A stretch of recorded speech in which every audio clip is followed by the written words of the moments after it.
Ninth class factorise x square minus Y square whole cube plus y square minus Z square whole cube plus z square minus x square whole cube whole upon x minus y minus z minus x. Denominator पहले से ही factorise है, denominator के पहले से ही factor बने हुए हैं, सिर्फ हमने फैक्टर किसके बनाना है, न्यूमरेटर के। न्यूमरेटर में फैक्टर बनाते सोचते हैं कि ये डंटी लगेगी ए माइनस बी का whole cube, a cube minus b cube minus 3ab multiply a minus b. अगर हम ये डंटी लगाएंगे इसे फैक्टर तो बन जाएंगे लेकिन बहुत डिफ़िकल्ट होएगा। ए का डंटी हमारे पास ये भी होती है, अगर a plus B plus c equal to क्या हो 0 तो then a cube plus b cube plus c cube equal to 3abc। लेकिन डंटी जब भी लगती है जब 3 नंबरों का सम क्या हो 0, और 3 पॉजिटिव नंबरों का सम कभी 0 हो नहीं सकता, ना ही 3 कभी नेगेटिव नंबरों का सम 0 हो सकता है।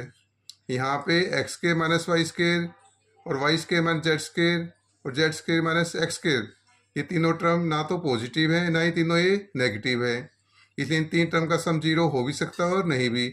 हम चेक करेंगे, अगर इन 3 टर्म का सम 0 आ गया तो हमारे पास ये डंटी लग जाएगी a plus B plus c equal 0, then a cube plus b cube plus c cube equal to 3abc। लेकिन हमें इसे पहले चेक करना पड़ेगा। चेक कैसे करते हैं, सपोज कर लिया let a is equal to x square minus Y square, B is equal to Y square minus Z square, C is equal to Z square minus x square. A plus B plus C, A की value क्या है हमारे पास X square minus Y square, और B की value क्या है हमारे पास Y square minus Z square, और सी की वैल्यू क्या है हमारे पास Z square minus x square. X square is cancel, minus Y square is cancel, minus Z square plus z square is cancel. तो a plus B plus c की value क्या आ जाएगी 0। X square minus Y square plus y square minus Z square plus z square minus x square is equal to 0। अगर a plus B plus c 0 आ गया, एक बार डंटी लग जाएगी, then a cube plus b cube plus c cube is equal to 3abc, where a equal to x square minus Y square, B is equal to Y square minus Z square, c equal to Z square minus x square.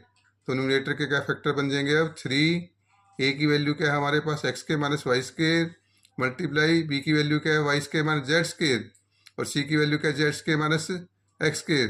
तो numerator की value क्या आ गई हमारे पास 3, और x square minus Y square के फिर factor बनते हैं, x square minus Y square के फिर फैक्टर बनते हैं, क्योंकि ये आइडेंटिटी होती है हमारे पास a square minus b square, A plus b multiply a minus b, where a equal to x b equal to y. तो x square minus Y square के क्या फैक्टर बन जाएंगे, x plus y multiply x minus y. Similarly y square minus Z square के क्या factor बन जाएंगे, y plus z y minus Z.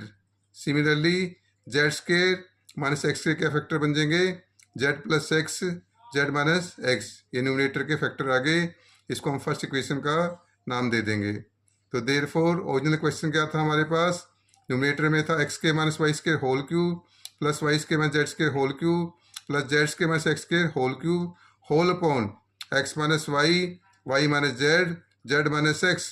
Denominator तो पहले से ही फैक्टर था, न्यूमरेटर के हमने फैक्टर बना लिए और फर्स्ट इक्वेशन से न्यूमरेटर के फैक्टर ओरिजिनल इक्वेशन में हम पुट कर देंगे। तो क्या आ जाएगी, फर्स्ट इक्वेशन से ओरिजिनल इक्वेशन के फैक्टर क्या आएंगे, न्यूमरेटर के फैक्टर आएंगे 3 x plus y multiply x minus y plus z y minus z plus x z minus x.